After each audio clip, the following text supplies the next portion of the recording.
Pivoting from surviving to thriving with Tillman. Real stories, real growth, real change. So at 10 years old, I sold my first 2-10 dime powder pack on the corners of the Claiborne Home Housing Project. Man, from there, I was fascinated and fell in love with the game. At that point in time in my life, my only dreams, my only goals, my only aspiration was to become the biggest drug pusher in the city of Memphis. Because what I had seen was individuals jumping out of new cars, big chains, all the pretty women, plenty of money, traveling and living life in a way to where it looked like they had no worries. I wanted that life. So guess what? The chase begun. As time progressed, I got bigger and bigger and bigger. But the reality is I took some very, very, very detrimental turns in my life, right? At 17, I got shot twice. I got shot once in a robbery after I broke up the crap game. The robbers showed up, I broke and ran. I got shot in the hip. I could have gotten shot in the back because I was running with my back turned. By the grace of God, I didn't, right? Another incident, I fronted an individual some dope. He didn't pay, took the money, basically going shopping, fresh, doing his thing with my money. Seen him at a high school basketball game at Booker T. Washington High School. We leaving out the basketball game, took off, hit him with a two-piece. He broke and ran up the street about 200 yards, shot back, hit me, shot me in the face, got a bullet up against my artery leading to my brain. Quarter inch, I'm out of here, right? 17, go do a juvenile bid. Still don't get it, I ain't learned. Bam, get out, start hustling again, catch another case, go to state pen. 18 years old, fresh out the ride at 201 Poplar, laying in the penitentiary with a fresh 7.2 mitigated sentence at 20%.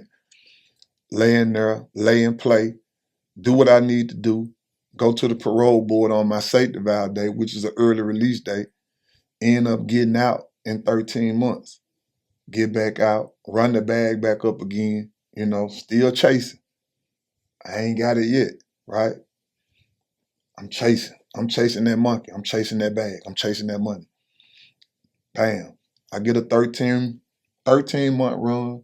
I get jammed again. Go back to the penitentiary, go to Lake County, do 3 years, right? Get out. I get out. After this state pen bid, I got the biggest and the best run of my life, right? I got a chance to dance, prance, and romance. I'm talking about campaign champagne from Cisco to Maine. I did my thing. I ran the bag up. I'm talking about for the first time in my life, I felt like that, I really was getting a payoff, for the sacrifices that I had been making, in the streets all my life. Went up to Jackson, Tennessee, man, getting a whole lot of money, doing a whole lot of things. Long story short, I ended up getting jammed again, right? Had a 3-year run, ended up getting jammed, catching a Fed case, A lot of individuals that I had never even sold dope to, went to the grand jury on me, trying to get their time cut. That's how the game being played now, right? I had what you call a ghost conspiracy. Never got caught with a gram. To this day, they ain't got a gram in the property room. They ain't got no wiretap. They ain't got no control by. But I ended up in federal prison though, right? Under the 851 with me having 2 prior drug convictions. If I go to trial and lose, I can't get none less than life. So I got to take low and go. I did what I needed to do, right? But at the end of the day, my name and my face, they still clean though, right? Bam. I go do 12 years and 1 month on a 12, right? I flatten it. I don't owe the feds nothing. After I finished with the feds, show you how the game being played. They so rotten. They so angry. They so mad because they never seen a real black man from the hood, right? Look a life sentence in the eye, right? And don't fold. Never told. Because I didn't work, because I didn't give them who they wanted, they ran my federal bid consecutive to my state parole violation because I was on state parole when I caught the Fed bid. So I had to go back to the state after I finished the Fed bid and flatten the parole on that 15-year sentence. I did what I needed to do. I came home. I changed the trajectory of my life. My mindset changed. When I caught that Fed charge, I laid in the holdover at Mason, Tennessee, and that's when I figured out my why, right? The mother of my son was pregnant with my first child. At that time, the light came on. And the light came on for one reason and for one reason only, right? I came to the conclusion that every male child wants to be like his father, whether it's in the negative or the positive. What I made up in my mind is that I didn't want the streets for my son. So I know in order for my son not to become a hustler, I had to lock in and I had to change the way that I was moving. So what I did is I went back to my roots. Man, I tapped in to Jesus Christ, my Lord and Savior. And I walked with him and I talked with him throughout my bid. I built a personal and an intimate relationship with God during that federal bid. And in the midst of that federal bid, God gave me a vision. I wrote that vision down and I made it plain. And in writing that vision down and making it plain, every day I looked at that vision. I read that vision. I prayed on that vision, and basically I made that the roadmap and the GPS of my life.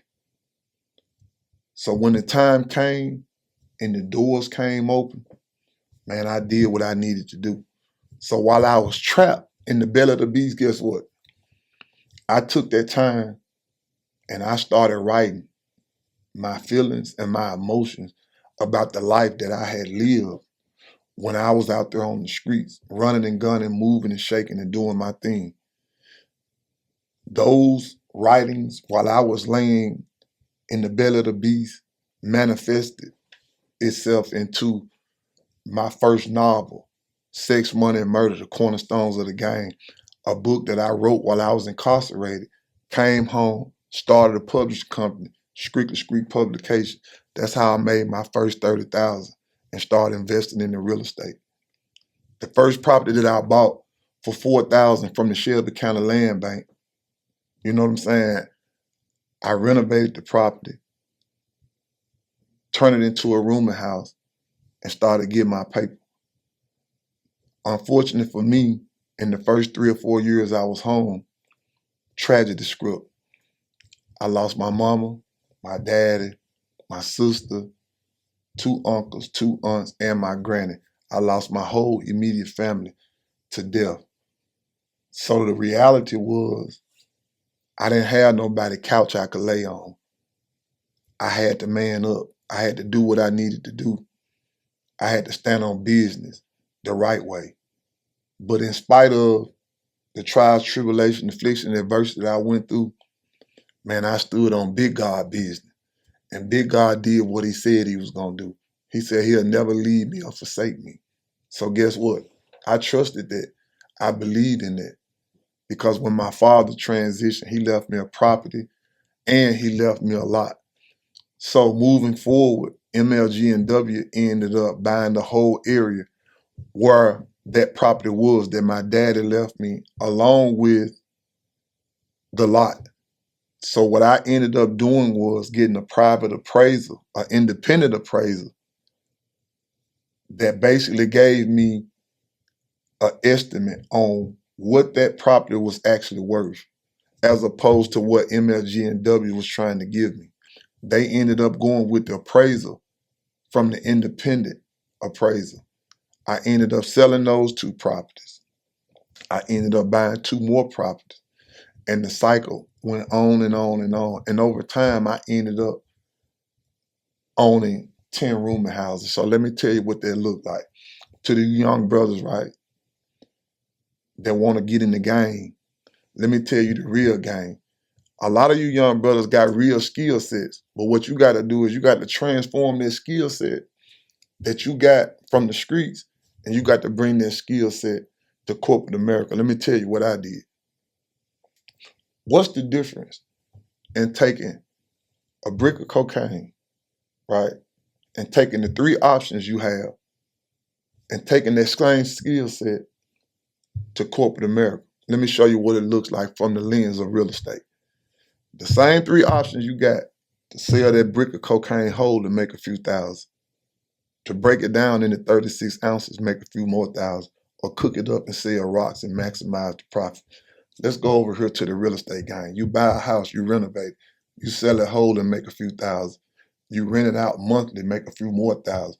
Or you take a 4-bedroom house, put a sheet of sheetrock up in the living room and make it a bedroom. Now you got 5 bedrooms at $175 a week, $875 a week off of them 5 rooms, and you basically getting $3,500 a month, right?